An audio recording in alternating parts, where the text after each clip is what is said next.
been doing push-ups. I've been doing sit-ups. I've been doing chin-ups. I've been doing pull-ups. I threw up once, but I'm okay now.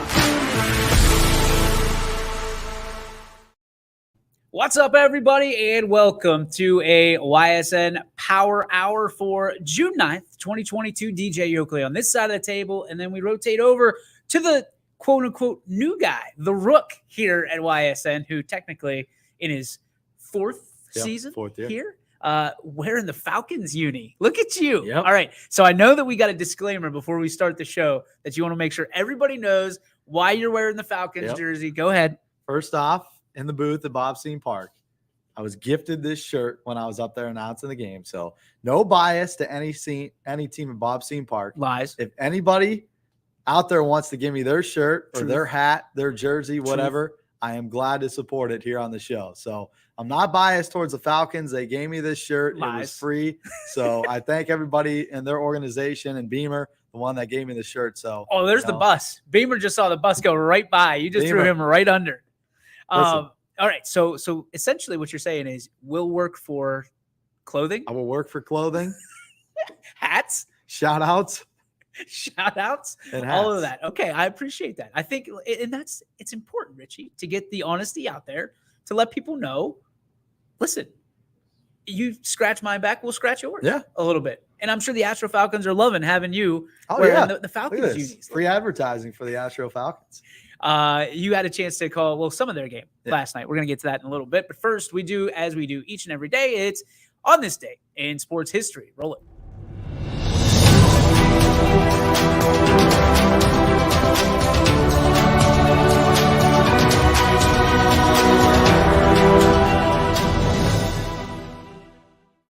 So on this day in sports history, we actually have two today, and they both involve the Phillies. All right. So on this day, June 9th, in 1979, the Phillies were the burgundy uniforms, which were sharp. Classics. Unbelievable. They wore them for the first and last time. I never knew that. I thought that they wore it a lot more than they did. Because all the pictures you see in publication of that, like it looks like they've worn those for years. And but they wore them for one game? The ones with the P, right? Yeah. The swirly P? Yes. That's somebody's going to use that as a soundbite somewhere. They were as sharp as anything. You remember the ones that they had the zip ups? No. So they had a zip up jersey uniform. So it was kind of sweet, but at the same time, like, can you imagine not buttoning your uniform? Yeah, that'd be weird. All the way up. I don't know about that. Yeah, I think that took a Kutch, downward spiral. Kutch, when he played for the Phillies, had it all like kind of like I had before the show, the loose taco meat coming out the top. He did that. They had those jerseys, and he just let it all fly like the old school. Kutch was also ripped and had pecs like no other. He didn't look like a marshmallow like I'm looking like today. The second on this day in sports history is 1980, the very next year. The Phillies and the San Francisco Giants end their game at 3:11 a.m. the next day. So first pitch at 7:05 or thereabouts, and you don't leave or even start from a broadcasting standpoint. You don't even start to leave and pack up until 3:11. Yeah, that's a long day at the ball yard.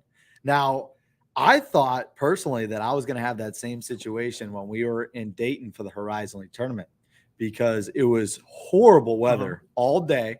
We were scheduled to play at 5 o'clock. they moved it all the way back to 9 o'clock at night. That was the start time. We didn't get done till midnight. And we thought that we were going to have that similar situation because the way that tournament's set up, you can't miss a day of baseball or else everything is moved back a day.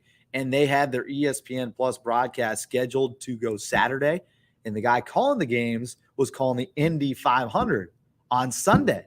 So they would have probably had to maybe bring me in and, duplicate it, do a little bit of both on the radio and the TV aspect of it. But it was going to be that situation in Dayton. If they were going to have to move that game back, they could have started it anywhere towards 11, 12 o'clock at night.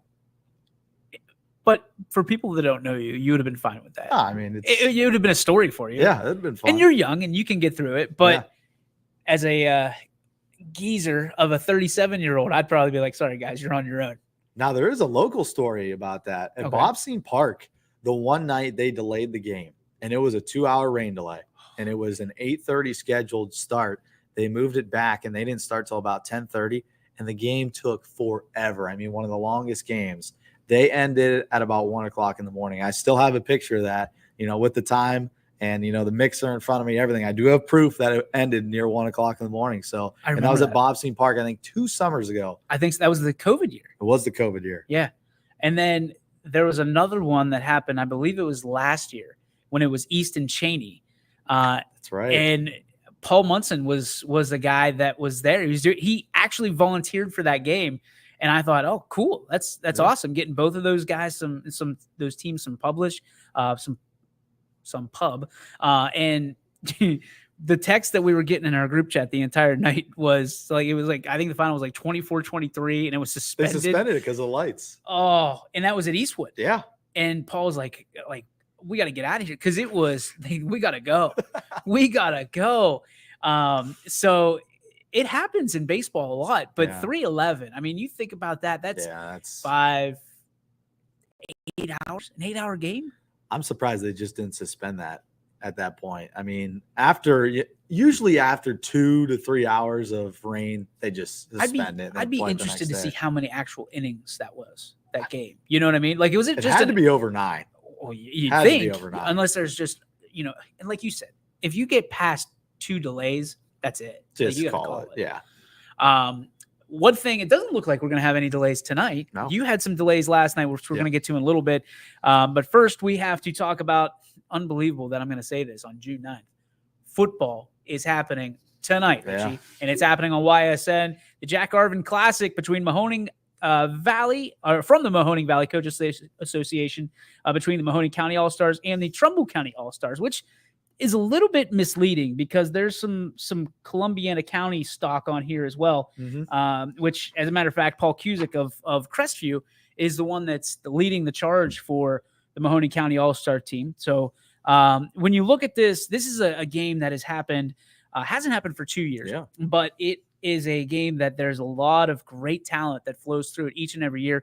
This year, no different. When you look at these rosters, you and I had a chance to kind of graze them a little bit, and you look and see Mahoning County. I'll go down Mahoning, you go down Trumbull.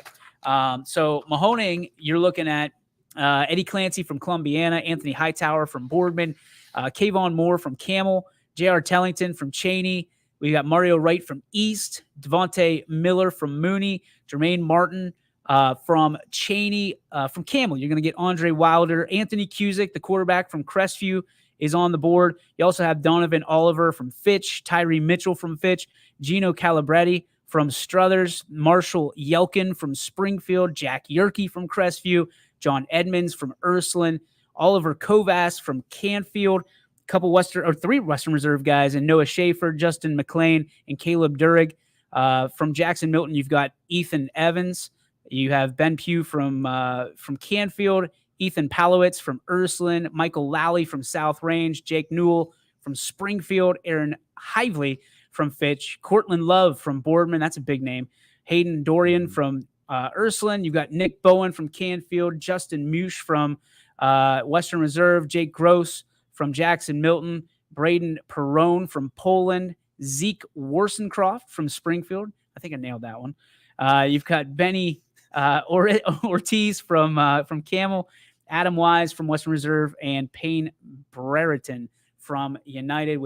the head coach being Paul Cusick. What does Trumbull have? Yeah, and I hope people correct me if I'm wrong on some of these names. Obviously, tonight you're probably going to have to go I'm up gonna be and down the butchering them. roster, Yep. and you're going to have to go down to the coaches and be like, and the players be like, all right, what is your name? How do you pronounce it? Because some of these are tough, but we'll start at the top from Girard. We got Jordan Grant, and then Isaiah Muno from Matthews, Antoine Brown, who comes from Warren JFK, pretty good ball player there. David Pulowski from Brookfield. Keegan McDermott is from Champion. Taziana Wallace from Warren Harding. DeAndre Craig, who comes from Brookfield. Colton Christopher, of course, the Niles Red Dragon. Corey Lively from Matthews. Ty Tamburo from Mineral Ridge. Landon Bates, who's a star with the Hubbard Eagles this season. Gavin Mager, another one of those guys from Lakeview in the NE8. Luca Masucci from Howland.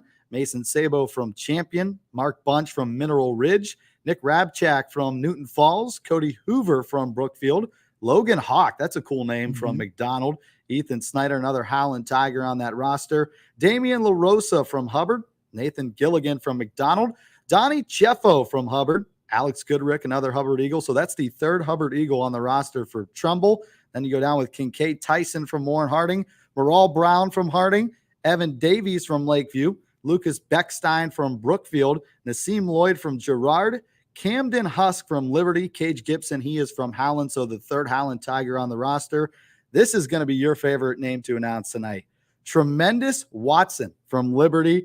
Grant Myers, another Tiger. Will Toth from Warren JFK.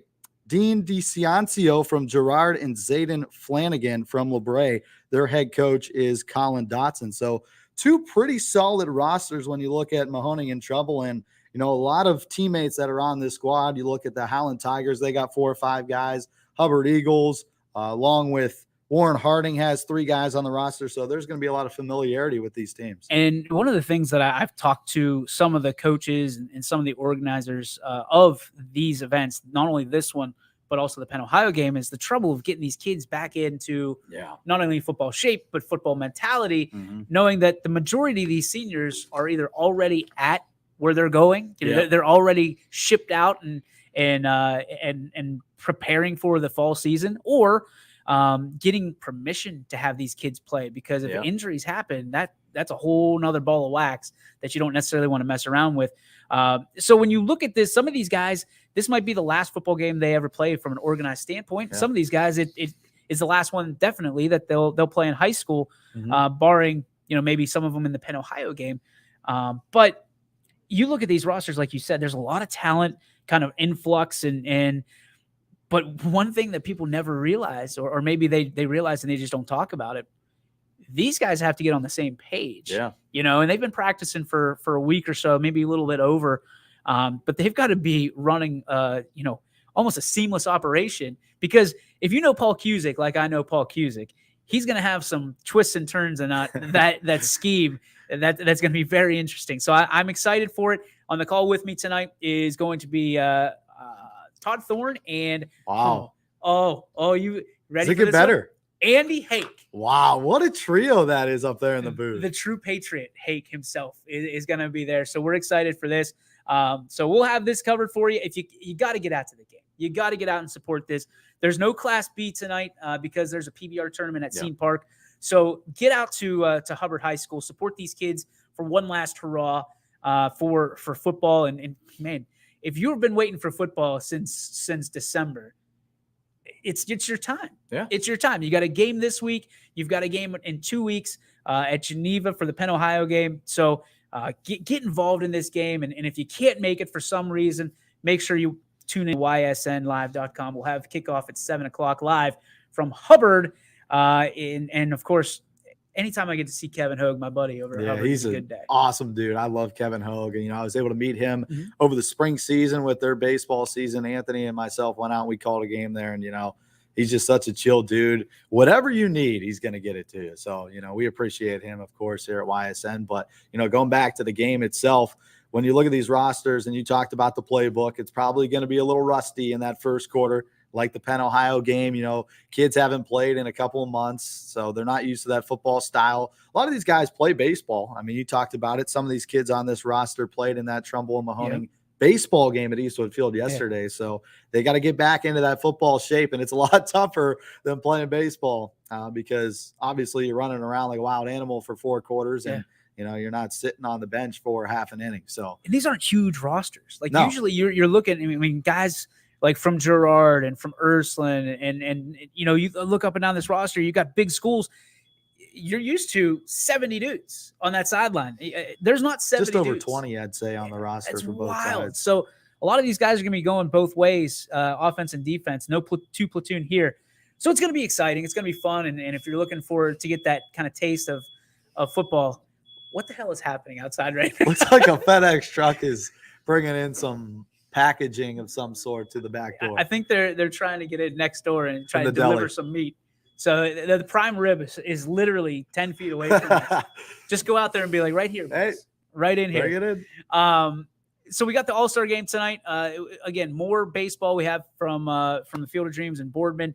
We'll have a couple games covered there, as I understand. Let's take a look at the lineup, as a matter of fact. 2 games from Boardman, and we've got the away version of the Mahoning Valley Scrappers versus State College Spikes. Does that bother? Like, do you get I know you're competitive. Do you get competitive and you listen in and try to be like, hey, you got to know what's going on, number one. But do you listen and go, I got this guy? No, you try and be humble. And, the State College guy, I just followed him on Twitter the other day. He does a tremendous job for State College. He's been doing it for 11 years now. So his 11th year with the State College Spikes. It'll be a good listen if, the fans want to tune in tonight. I believe 6:35 is that first pitch. So they're in State College, but then they return home tomorrow night. So should be another packed weekend at Eastwood Field. They had such great attendance this past weekend. And we already talked about this on our show with Running Point a couple of days ago. But, just a tip of the cap from me to all the Mahoning Valley fans out there packing the ballpark on 4 consecutive days, which is kind of tough to do when you look at it. But, the Scrappers had great promotions. They gave out some jerseys. They had 2 firework nights and then Buck Night. Of course, everybody loves that, dollar dogs and dollar beers. So, and you down 12, you said 12 dogs? No, I mean, I only had 2, I think, but come on, the over-under was 12. Listen, if I go to a Guardians game and they have dollar dog night, lights out. It's over. Lights. Yeah. Do they have those? Oh, yeah. For the Guardians. Friday nights. It's sponsored by Sugardale, and it's dollar dog night. I wonder how much money they lose. I don't know, because they sell over 100,000 dogs a night. I mean, what's a hot dog? What do you think? Like, this is where we need to get Gary Lineker on the phone. Yeah. I would guess that you got 50 cents in a hot dog. So, I mean, you're making some sort of profit. So if and Sugardale maybe we should just go ask this guy. Yeah, he might know. He's got 1 million dogs in the back of that truck. So if you got 50 cents a hot dog and you're selling them for $1, you're making 50. Obviously, simple math. You make 50 cents on every dog. You sell 100,000 of hot dogs. You're doing all right. They're doing all right, and that's just hot dogs. Yeah. That doesn't count for the ticket sales and everything else once you get into the ballpark. So and it's dollar. It's just dollar dog night. Just dollar dog. Yeah. Okay, they don't do any other promotion. Like the Scrappers do, like everything. They do everything. Yeah, they do everything as $1. But no, I mean, of course, it's Major League. They're not going to do that unless. No. Well, the Pirates gave away $1 tickets. Pirates 1 year. Have to give away $1 tickets, and even then, you're getting robbed. And so I shouldn't say that, because I argue with Sigler all the time. Like, he's so jaded with the Pirates right now, and the team that they're putting together. He's like, they got to go all in when you have this talent. Listen, Jack Sawinski just hit his 7th home run of the year. They're young. I mean, I watched them play. What were they on the West Coast? They beat LA at night, and a fantastic ball game. Romo was actually at my house. We were watching that game, and that was an unbelievable game. We were up till like 1 o'clock in the morning watching that. I love it. I'm a huge I'm a huge Pirate fan, like through and through. Guardians, respect them, like them. Pirates, I love them. I'm in the same boat. I respect the Pirates. I love going to Pirates games. PNC is my favorite stadium anywhere. It doesn't matter. I've been to a lot of cool stadiums throughout my time here, and I think PNC is the best. It's got the best backdrop. It's got the most gorgeous view, and it's so well taken care of. I mean, you could go on that grass and you could sleep on it at night. That's how nice it is. You had a game not too long ago, I believe in Chicago, had a pretty sweet backdrop. Yeah, Chicago at UIC, and it's their final year in the Horizon League, so we'll never be there again. But that is the coolest college baseball stadium just because of the batter's eye. And it's got that Willis Tower up there and the entire Chicago backdrop. There's no other view like it in Chicago, because when you look at Wrigley, they're so far north. They don't really have anything but that apartment complex and left. And then U.S. Cellular's on the south side, and they don't really have anything behind their stadium either. So I mean, it's the best backdrop in the city. So if you had one place to broadcast a game from, where, listen, you're checking off your bucket list, where is it? That's tough. I mean, of course, I think I got to say Progressive Field because I've been there so many times, and it's, you know, kind of my home ballpark outside of Eastwood Field. Sure. I mean, I pretty much have my home in there. As you saw, there's T-shirts everywhere. And Richie's own locker room, basically. I walked into Richie's locker room last night. It's the home radio box. Yeah, home radio box, yeah. So I walked in. Kendra was kind enough to let me in, and I'm like, it's Richie. The only thing that was missing was like your picture autographed on the press box. And I'm sitting there and I'm thinking to myself, like Richie just made himself right at home. But it really is your home away from home. It is. I spend more time in that radio booth than I do anywhere else throughout the summer. Honestly, other than Bob's Scene Park, because I spend a lot of time with Red there on Scene 1. And I'll be there, I think, 3 times again next week when the Scrappers are on the road. 3 or 4. I can't remember. I think you get to pick whatever you want to go. I'll be there at some point, so you can listen into that. My favorite was Richie coming in today, and we're talking about the things that he's going to be doing. Kind of, I don't know, what's the word? You're kind of transitioning into, you know, everyday life here at YSN, and it's a little bit different, but like not that much different than what you were already doing. No. You know, you're going to learn some graphics. Yeah. Now you're going to know StreamYard. You're going to be part of our show here, Power Hour, 3 or 4 days a week. So we're excited, and obviously from our standpoint, the fans are excited because there's only one Richie Giuliano. There's hands down one Richie Giuliano, and we got him, and we're excited for it. Let's catch up on some comments. Sigler says he is jaded. Richie has so much to cover. We are going to need a wristband like they do wearing softball to see where he is. Put a TrackMan on me. Put a TrackMan. We could get together. We could do the thing that my wife and I do, where it's like share your location. Oh yeah. But I got to figure out. I mean, it's going to be either Bob's Scene Park or I mean, it's no mystery where I'm at. And I always tell my parents that. They're always like, "Where are you?" I'm like, "Well, there's really one of 2 places. Yeah. I'm either at Bob's Scene Park in Struthers or I'm at Eastwood Field in Niles. I mean, there's no hiding for me." And that's what like my wife gives. She understands now. Like when we first started, it's like, "Where are you tonight? Where are you tonight?" And now she gets it. She's like, "Okay, well, you know, same thing. Where are you going to be?" And it's like, you know where I'm going to be. Yeah. And if you think that any funny business is going on, just turn on YSN. And if I'm not there, then there's a problem. Then there's a problem. Yep. But it's we've got so many games to cover, and we have 1,800. I just saw on the board. Quinn wrote up today 1,800 games so far this year. That's ludicrous. Like 1,800 games. It's crazy. It's insanity to me because you think about kind of where this whole thing began. And I mean, 1,800 games. And it was designed for baseball and softball coverage. It really primarily. It was. And it was designed for audio. Yeah. And, you know, we get some flack about, but if you look at the other options, like if you want full ESPN caliber productions, you're not going to get the volume of games that you're going to get on YSN. And I think that's something that a lot of people don't understand because they pay $5 for ESPN Plus, and, you know, they get that kind of video quality where they've got 4 or 5 cameras that are 400K plus, and, you know, they've got a master control room, and they've got 8-9 guys working. Yep. You know, and, you know, they utilize students. A lot of universities utilize their students to run those broadcasts. But I mean, when you look at it, it is a ton of money to put together these broadcasts. And I don't think people understand that. If you wanted us to do that quality, we'd be able to do it, but you wouldn't be able to get 1,000 games a year. No, it's just impossible money-wise, unless, you know, sponsors come out there and say, "Hey, we'll pay for this season, we'll pay for that." There's just not enough people. Yeah, there's just not enough people. So let's say that you have 6 guys, right? Yeah. Doing one game. So instead of 6 games, you're getting one game. You're getting one game. And that's it. And you know what you hear on the other side of that is, well, why weren't we one of the games that got picked? Exactly. You know, so it's a little give and take, but the reality is, you know, really there's nobody complaining that much. Once they figure out the math, okay, I'd search for, especially when we have to do the $9.99, people get mad at first, then they go, wait a minute. So I get all the games for $9.99. Yeah. You're good. You're good to go. You're good. Okay.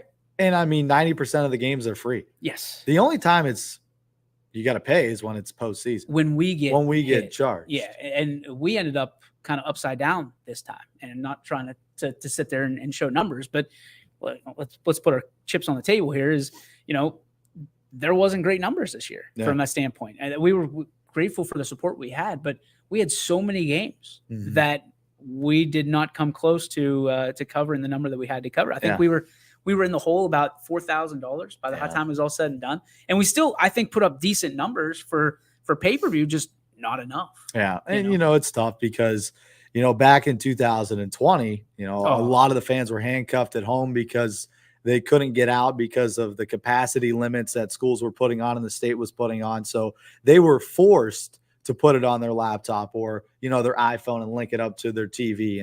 And, I've got numerous amounts of videos and pictures of people that went to Coca's Pizza and watched the games there. And they were such an incredible sponsor for Canfield. And, we thank Mr. Coca and, his entire staff there for his support of Canfield football throughout that season. But, when you look at it, people had no other choice but to come on our site and watch the games. And, you love to see those big crowds, but, at the same time, we're not obviously getting that viewership when the crowds are full. Yeah. Well, I mean, we're a business. That's we've made no, pulled no punches about that. But at the end of the day, we still have to have. But what I think people really enjoy, and I know the sponsors enjoy, is the viewership, right? Yeah. So when it is free and people can tune in, they're tuning in from the stadiums. They're tuning in from, band practice and things like that, choir rehearsals, of tuning into other places where a parent can't be two places at once. A lot of times, well, it's going to be on YSN, so let's go to this one and watch this one. You're right. So it's been very beneficial, I think, not only for us, but for everybody who utilizes YSN. When we come back, we're going to talk about baseball. There was a game last night at Eastwood Field that you didn't call. I got the call, as we talked about. It was the All-Star Classic brought to you by Baird Brothers, Channel 21, and WBCB. Kind of a no contest. It was kind of a weird, I don't want to say weird All-Star game, but the outcome and kind of the pace was weird. When a baseball game, you want to have that rhythm, that pace. That fluid pace. It just wasn't there. And, it wasn't the player's fault. It wasn't the coach's fault. It just was one of those situations where a 13-3 game felt a lot worse than it was. And that's something we need to discuss here on the YSN Power Hour. We'll take a 2-minute break back and we'll talk to Richie Giuliano a little bit more right here on YSN. It's a new year at Acura of Boardman and Boardman Mitsubishi with huge savings on over 350 fully inspected vehicles. We have cars, trucks, SUVs, minivans, and work vehicles. We don't have it, our team will find it. We aim for 100% credit approval with payments as low as $99 per month. And as always, we'll pay top dollar for your trade. For a great vehicle and a great experience, come see why everyone is stopping by at Acura Boardman and Boardman Mitsubishi. You're not waiting to see what the world has in store for you. It's more about what you have in store for the world. All you need is the opportunity. All you need are the resources of a large university and the advantages of a personalized academic setting, where you can experience new worlds in the arts and sciences, business, and education, and make them your own. We are where you shape your future. We are Youngstown State University, and proud. Being able to have success on the football field and the basketball court and just every aspect of, my sports career is now documented. One of the greatest things about high school sports is to be able to talk about it for the rest of your life and to look back on the days with my buddies whenever we had some battles, whether it was with our rival or just another game, and I could go back and look at it and not only myself but my family members, my teammates, and it's something that will last a lifetime. My name is Parker Sherry, and my sports network is your sports network. It's storm season. I think we're under the gun for some heavy storms over the next couple of hours. And Storm Tracker 21 is ready. This is probably the one we're keeping a closer eye on. On air. And locally, we're going to have a lot of eyes on our area. Online. All right, let's talk high-risk futurecast and the timing of this weather. On social media and on our app. Notice we'll have scattered showers on Thursday. Stay ready with Storm Tracker 21. The severe weather threat now through around sunset this evening. And welcome back, ladies and gentlemen. DJ Yoakley, Richie Giuliano. And so last night, I was excited. I was amped up. We were asked to come out and do the All-Star Classic at Eastwood Field. And it was Mahoning versus Trumbull again. And there's actually some of the players that are played last night in baseball are going to be playing football tonight, which I thought was really interesting, being able to flip that switch. But it was all Trumbull. I mean, Trumbull started, Gavin Schrum from Warren JFK is your player of the game. And what I thought was really, really, really unique was there was like no rhyme or reason to the order. Like they just, and I know it was difficult because the game was actually supposed to be played on Tuesday night. And some of the guys couldn't show up Wednesday because they had games at Scene or games elsewhere. So it was a little bit of a, I don't want to say a troublesome situation, but like even Juice was supposed to lead the team and he wasn't there. So it was like, okay, anybody that can come. Just come. And you know, I don't know if Gavin wasn't on the original roster, so I don't know if they just like kind of said, "Hey, come out and get him." But Trumbull wins 13-3, and I was so flabbergasted by usually an all-star game, especially has like pace. We talked about that fluid pace, and it just didn't. And it looked like a bunch of guys who had never played together before, which that's what you get with an all-star game. We get it with ours. Yeah.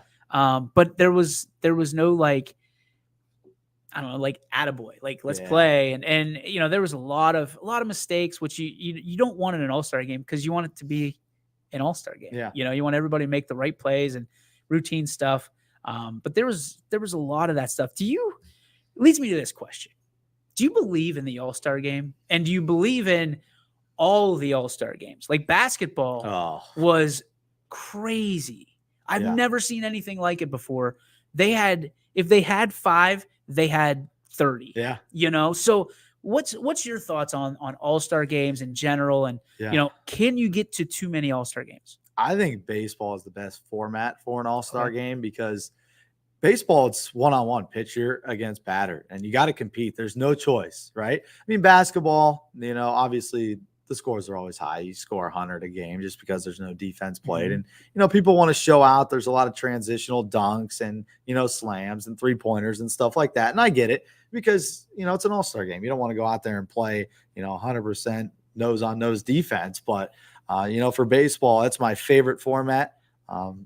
Sometimes you're going to have that kind of influidity like we had yesterday when there's not a lot of strikes thrown. And I think that's the biggest thing. When you got guys that pound the zone and you attack hitters, you'll kind of see that game, you know, start to hurry up, and it has that fluidity. But when you have a lot of balls thrown and pass balls, you know, it kind of has that feeling like, you know, this isn't going, you know, as fast and as fluid as I thought. But, you know, from a football perspective, I like it too, because football, you compete, right? Football players go out there and they just compete, and there's no choice but to line up at the line of scrimmage and just knock that guy in front of you. Yeah. So that's why I love those two. Basketball has always been like towards the bottom of my ranks, but locally I love the basketball games when the All-Star Classic comes around. But from an NBA perspective, I've never watched the NBA All-Star game. I can't stand it. I don't like, and I'll probably get some heat from some people. I don't like the scoring. I don't like the, you know, if you score 120, you score 120. You shouldn't have to, the other team, if they score 50, they shouldn't get 70 points to make up for on them. It's just weird. I don't like that. But, you know, overall, I love All-Star games. I think it's a great showcase of all the great talent around this area. And we have more than one for every sport. It seems like there's 2 or 3 for every single sport that we have. Yeah, and we're part of the problem rather than the solution when it comes to that. And we're adding volleyball in the fall. Football is always weird because there's so much that goes into it that people don't really realize. The insurance, when do you do it? When would you do a high school all-star football game if it's not in the summer? And by then, again, we already had this conversation. You've got to be able to put together a roster full of, hopefully, you get 30 guys that want to play. And, you know, some of these guys will, you know, come out for a week and they're like, you know what? I'm just not feeling it anymore, you know, especially when they're seniors. Basketball to me is the wildest of them all. It's absolutely, it's the Wild West because sometimes the kids will show up, sometimes they won't. And by the time they get to the YSN All-Star game, they've already been part of 5 All-Star games. They're tired. They're like, all right, I'm done with basketball. Like, here's my farewell. I'm out. And we get it. We understand it. But I think for me, the baseball All-Star games and softball All-Star game, especially the softball one, I think there's a lot more baseball All-Star games than there are softball. And it makes me scratch my head a little bit because, you know, with everything going on with the equality of women to men and vice versa, you'd think you'd see a lot more of that. Yeah. And I think that part of the I don't say problem, part of the issue is that you've got so much travel ball going on. And we're fortunate with now Anthony's sending out the invitations as we speak for our All-Star game on the 26th of June, which will be at YSU. I'm really interested to see how many people show up this year. Last year was a blast, but last year there were a lot of things that went into it. We still kind of had the COVID rules. This year, everything's pretty much back to normal from that standpoint. The gates are open everywhere. So I'm interested. You got to battle in the summer. You have to battle vacations, and you got to battle those summer ball teams. It's tough. I mean, because, as a kid, as soon as that high school season's over, you're right into either Bobstein Park or you're right into traveling. And, the problem is a lot of those parents pay over thousands of dollars to play in these summer travel ball teams. So, they're not going to give up a Saturday to play in an all-star game when they're paying, $2,000 to play on some of the most elite teams in Northeast Ohio. So I get it financially from that perspective. And, all-star games are always tough because, some players just want to leave the past in the past. They want to be done with, high school ball, and they don't want to come back and play against, their high school teammates or other crosstown rivals. So I get that, but, it's always fun to, strap it up one more time or lace it up with, your teammates and, your competitors, because at the end of the day, the all-star games are just for fun, right? I mean, they are. There's some guys that are facing each other for the first time ever. Like, I mean, last year we had Mikos who faced off against Pancake in the box. I mean, that was pretty cool to see, two South Range guys that most likely have been playing together, pitcher and catcher for 5, 6, 7 years, going all the way back to Little League. And then, they finally get to face each other, which was probably pretty cool because the catcher knows in the box. Oh, yeah. I know what you're going to come at because I've been calling your games for the past 4 years. Yep. No, it's wild. The new one for me, though, is these kids reporting to school in middle to late June. Mm-hmm. Like some of our players, Brady Shannon, I just got off the horn with him, and he was invited to our All-Star game, and he said, man, I would love to be there, but I got to go to UCF. I got to be there June 20th. Yeah. Our game's the 25th, It sucks, but I'm happy for him. And we're fans of Brady. We always will be. But I've never had that happen. And now I've had it 4 or 5 times already. And you sit there and you start, again, scratching your head. You're like, what are you doing? Like, what are these coaches doing with these kids so soon out of high school? Well, right now it's a dead period, actually. So, talking with Bertolini and Davis, they actually can't attend any practices or workouts right now during this dead period. So who is it? Just the kids doing it? Most likely kids getting together with trainers. Okay. And, kind of as the training continues to grow in college athletics, and, now a lot of the SEC teams, and I guarantee UCF has their own training program, and, dietitians that are being hired in these programs. And, that's becoming such a big staple. And they want these guys there early because they don't want them, playing throughout the summer and getting hurt. Controlled. Yes, they want them controlled. Yeah. Yes. They want them there so they know what they're doing. They can track what they're doing in the offseason, and they could progress the guys, because a lot of freshmen throughout college baseball are starting. I saw Oklahoma State and Arkansas for the final game. It was for the final on Sunday. Arkansas had a freshman reliever out there. Oklahoma State, their leadoff batter is a freshman. So they are training these guys immediately as they get there. They want them to get faster and stronger. So I'm guaranteed that's why they're there so early. They want to make sure those guys are getting stronger as the season goes on. It's funny you say that, because I was talking to Tom Littman, whose son's Cole Littman of Cardinal Mooney, and he said that, Cole's going to Indiana University of Pennsylvania.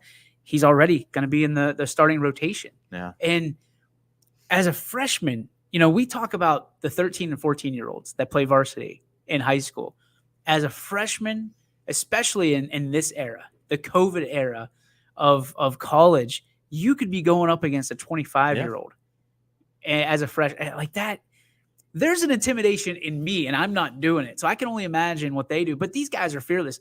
They always talk about the freshmen and rookies being just young and dumb enough to not know the situation. And I would never say that these guys are dumb, but to be young and say, I'm fearless. You know, there's nothing in the world. You're bulletproof. You're steel. Nothing's going to stop you at 18, 19 years old. And I got a really cool story relating to that topic. So the Scrappers flew in this kid from Puerto Rico. His name's Adrian Salas. He's a catcher. Okay. Goes to Carlos Beltran Academy, which is in Puerto Rico. Okay. So they fly him in. He gets there about a week before the season. He steps up to the plate off the bench for the first time in his Scrappers career. He's 17 years old. Oh. He's in high school. Out of the bullpen for the Black Bears is a West Virginia Mountaineer out of the Big 12, throwing 93, 94. He's 23. He was a fifth-year senior. Oh, boy. He comes up to the plate. Second pitch, RBI single up the middle. Wow. What a way to start Guts. your minor league career. Mark Roth says a lot of times colleges will have their students come early to take a couple summer classes. I think that's another thing. Yeah. And I think that's the big thing when Mark's, they want them enrolled. Yeah. Because they want them to kind of get through the program. And if you don't have to take a full semester, especially when you're on the road, I mean, baseball, especially YSU, holy cow. Yeah, Akron's in the same boat because Northeast Ohio. So, yeah, you're probably right. I'm interested, Mark, if you're still out there, when does Joe report? Because and I'm assuming it's very similar. You know, some of these guys are reporting, like Brady's reporting the 20th of June. I know Beidelshe's his first week is the 20th that week. Coming up, yeah. So, I mean, that's wild to me. And I can't read the rest of his thing because it's not letting me scroll down anymore. We're in trouble.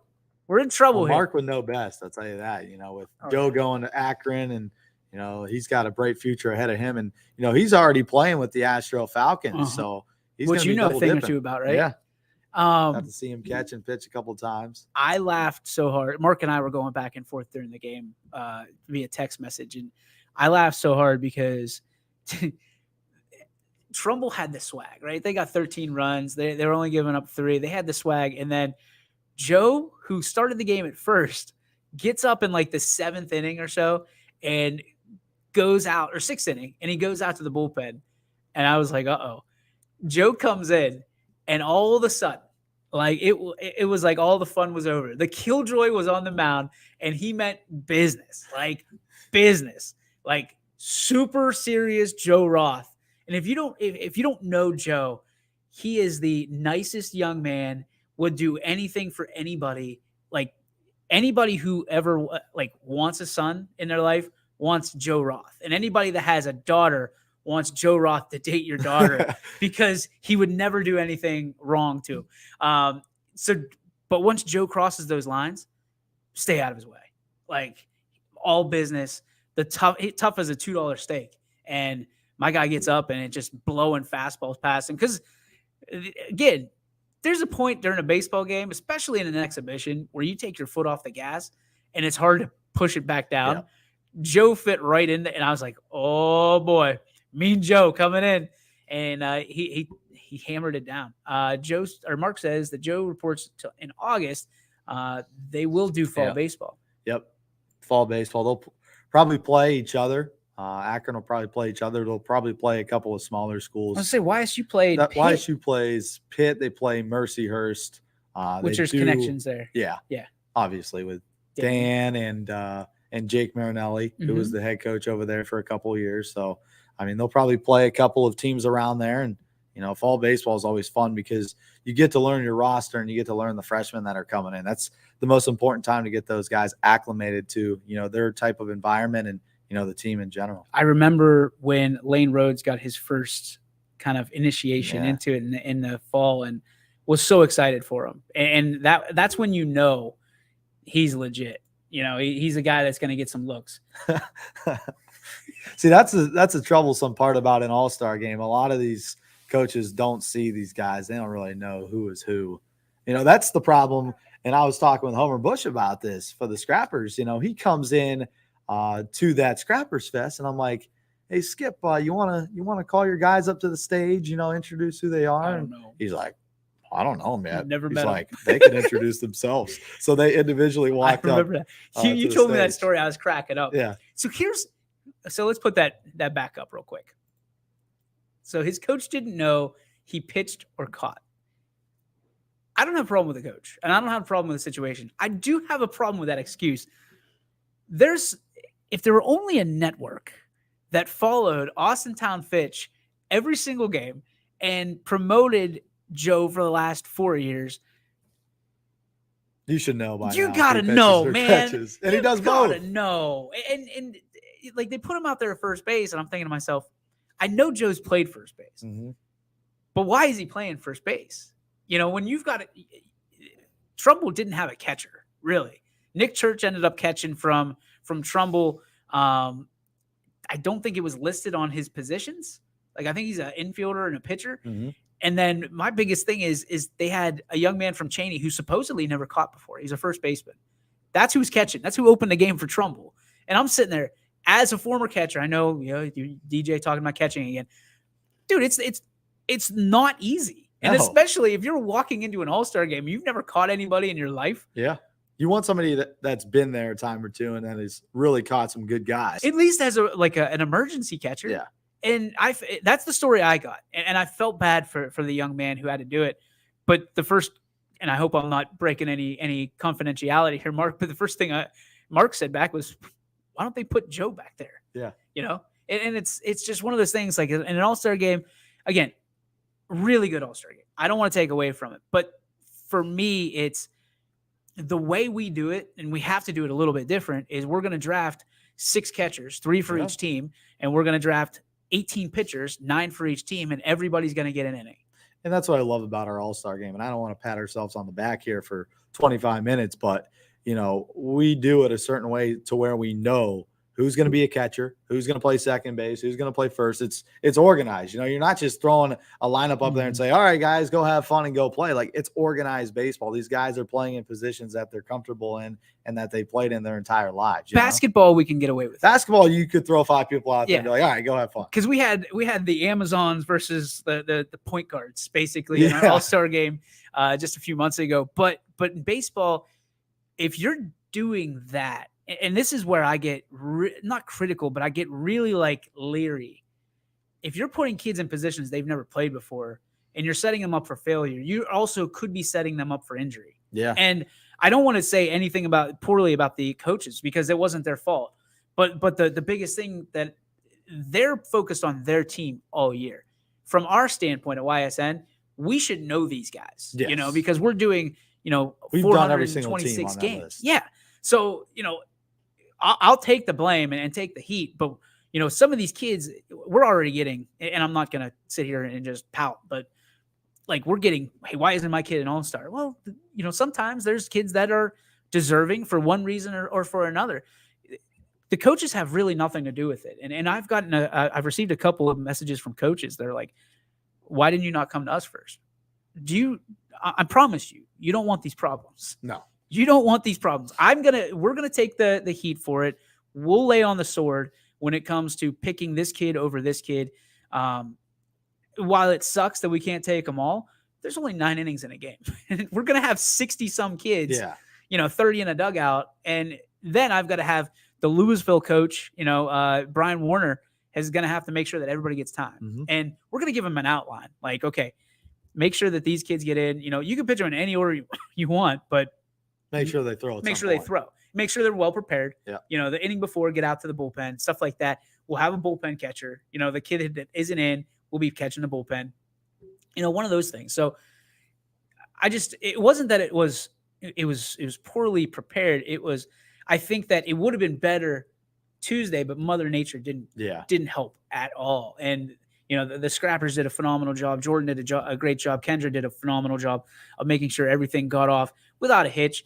And man, they got out just in time because it started pouring the second that they ended that game. Yep. So that's when it came over to Struthers. And, that 18U game got washed last That was the night. Astro game. That was the Astro game. All right. So let's just break down, we talk a lot about, and we are the official home for Class B baseball, but they play Kent in a tournament. Oh, that'd be pretty cool. Fall ball tournament. Yeah. Wow. That'd be pretty cool. That's real sweet. Yeah. That's real sweet. I'm happy that Joe's going there. I'm happy JT Popik is also going there. To see these guys that are part of the YSN family and kind of going to the next level together. That's what it's all about. Is cool. It's just really cool. And they'll be able to share a field, hopefully, depending on where they're drafted. We got to figure out if Joe's a catcher or where he is. And I don't want to pitch him and catch him. Yeah. I will talk to Mark, and then we're going to talk to Joe. If he wants to do it and he gets the blessing from everybody involved, we're not going to stop him. Because last year he wanted to play 9 positions, and he got 8. But I don't want to – I'm not going to be the guy that costs him everything he's worked his ass off for to this point. So if he wants to go 8 positions, I'm cool with it again. Well, the good thing is the hardest position to play on the baseball diamond is a catcher, and he's the catcher. To me, again – if he could catch, he could play anywhere else. I just have this phobia that every baseball dad has of catching and then pitching. Yeah. But if you're only doing it 2 innings, I think that's okay. Yeah. I think it's okay. If he catches the bottom of the first and goes out in the top of the second, and then he goes in left and center and right. I'm going to let them make – and if he's playing every position, and it might be one of those things where he might get traded in the middle of the game just so he can play every position. But if that's his goal, we're going to make sure that he gets that. But we're not going to do it by any means of him getting hurt or even jeopardizing any type of any player getting hurt, especially my guy Joe, because he was one of the first interviews on YSN. And again, I'll be a fan of this kid till the day. I'm going to guess from diabetes, I'll probably be long gone before he is. But until the day I'm in a box, I'm going to be a fan of this guy and his whole family. So we're looking forward to that. Let's talk about, because we are the Class B home, the Astro Falcons are on fire, man. They are unstoppable. Can anybody stop them? I mean, there's a couple teams kind of waiting in the wings. Yeah. I mean, Creekside's there. They're 8-1 this season. They're always there. Dura Edge is 6-3. They've got a really talented roster with a couple guys that are going to play college ball. But when you look at the Astro Falcons, they're so loaded. Their bench and the guys they bring in, I don't even know where they find these guys. So here's it's the kryptonite for the Astros right now is most of these guys are playing on travel and the Astros. They play both. Yeah. So I think that if you get a couple of rainouts, and these guys are going to have to pick at some point during the season, especially later on the season, I think that's when they're most susceptible. You're right. Do I think that they're completely weak? No, never. Anytime the blue and orange is together, they're always, as long as they've got a full team, they got a chance to win. But do you you're saying with the team they have right now, it's going to be tough to beat them? It's going to be very difficult to beat them. I mean, through 7 innings, anybody in their lineup, 1 through 9, even 10, they batted 10 guys last night. They're consistently good hitters. You could put their number 9 and number 10 hitters on other teams, and they'd be their number 1 and number 2 hitters. And that's just how good some of these guys are. And they bring in guys from all over the place. I mean, when you look in the past, you had a guy like J.J. Weatherholt, who was the West Virginia Player of the Year in 2021. And then this year he played for West Virginia. And in his freshman season, he absolutely lit it up. Top 3 hitter. I mean, so you look at the guys that Coach Pletch and their staff gets. I mean, they find these guys from PA, from Ohio, from West Virginia, all of these 3 states combined, and they form the best travel baseball team, in the area. And you could argue in the country. They put up numbers every year nationally to beat some of the best teams. And they'll sit there and most people will say, well, they're all 18. They'll graduate. No. There's 17s. There's even 16s. We've seen. Yeah, they had 16 guys come up the last time when they played Eagleware 2 weeks ago. They had 2 16-year-olds on their team, and they combined 3 for 3 against 18-year-old pitch. Unbelievable. So, I mean, they have such a good I don't want to say minor league team, but they've got a great younger team at the 16-year-old level. Their 14U dominates, and those guys stick with the program. A lot of these guys in the Scene League bounce around. You see them play for a couple of different teams throughout their tenure in the league. But the Falcons guys, they all stick on the same team, and they just grow up until they're 18 years old, and they end up winning the NABF. Incredible. More Scene talk, of course, tomorrow here on the YSN Power Hour and all the way through the Class B season. Right now, Richie, you know what time it is. It's time for the Joe Dickey Electric. What's your spark? Yeah.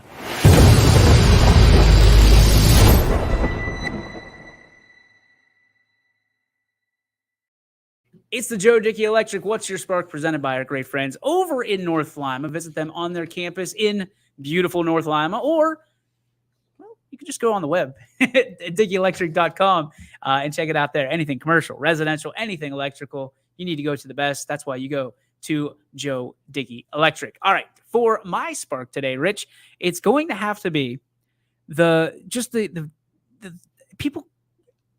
The gas prices are up. Like, we know. It's so bad. We got it. We understand, right? We're all human beings. We all have eyes. Most of us need petrol to get from one place to another, or diesel, or diesel. It's you have to do it.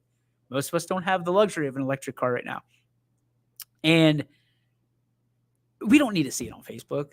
Like, do we need updates on Facebook of like, if you want to be that guy or that gal that says, hey, gas is 30 cents cheaper here than here, I'm cool with that. A tip of the cap to you, right? Because you're trying to help people. To just go on and bash and sit there and, like, okay, we all understand politics. Maybe your guy didn't win. Maybe he did. But just leave it alone. Like let's get along with each other. Facebook and Twitter, you should be showing pictures of your cat or your dog or your kid or something like that. Something positive. Everybody's so negative nowadays, and it's frustrating to me because you go on there and you look, hey, I want to see, what happened around the world last night and what was in people's lives. Gas, weather, gas, politics, gas, politics, Biden stinks, Trump stinks. Like, come on. Like, let's be happy. Yeah. Let's be happy. All right, what's your spark? This takes me way back, and this is pretty nostalgic because you and I sat down for the first ever Ysn Power Hour, and it was in this room all the way back in 2019. Now, this room has been refurbished, redone. It looks beautiful. Thank you. With the turf carpet. I mean, obviously, the brick by brick continues to grow since we started this show back in 2019. And, it took a little bit of a hiatus there throughout school. Obviously, couldn't jump on every single day because of class and, doing stuff at YSU on a nightly basis. Look at you feeling bad because you actually had to go to class. Yeah. That's why we love Richie. But, I'm glad to be back, and that's my spark. I'll be here Mondays, Wednesdays, and Fridays for the most part throughout the summer and, into the fall. So, kind of a nostalgic moment walking back in here and, sitting in front of this desk, the same exact spot that I sat in for, my first 2 years here at YSN when we would do the show on a daily basis. Capri Sun drinking champion. I'll never forget it. Capri Sun champion. Are you the popsicle champion? I was the popsicle champion. And I mean, unequivocal. We might have to bring that back in the summer. All right, we'll get Quinn in here. We'll get well, Quinn might not do it, but Quinn doesn't like to be on camera. People. Yeah, he doesn't like to be on camera. He was on the other day and he left. He's like, I don't like being on camera. I was like, I appreciate it. It's one of those things. And you know what else we got to do? What, next Monday or next Wednesday or whatever it may be is your My YSN. Yep. I'm excited for that. We'll get that one playing at Eastwood Field because yeah. Brendan Miller's taking over. My guy is like Godzilla at Eastwood Field right now. I got a picture of him yesterday and I sent it to him, and he's like, I probably should have cut my hair and shaved my beard before I did that. he plays else. Every game, pre-game. He does. And he's on like 2 or 3 times during the game. Yeah. So special thanks to our friends over at Eastwood Field for doing that. Special thanks to you, man. Thanks for popping in on a Thursday. Yeah. Again, Richie's going to be here Monday, Wednesdays, Fridays. Monday's probably going to be a digital day for you, from home, which is absolutely cool. Given the price of gas, we want to make sure that you're not burning through all that petrol, saving for Scene Park and Eastwood Field. So on behalf of Richie Giuliano, my name is DJ Yoakley. That's going to do it for the Power Hour. Tune in tomorrow, 3 to 4, right here on the network. Peace. YSN thanks you for watching this presentation.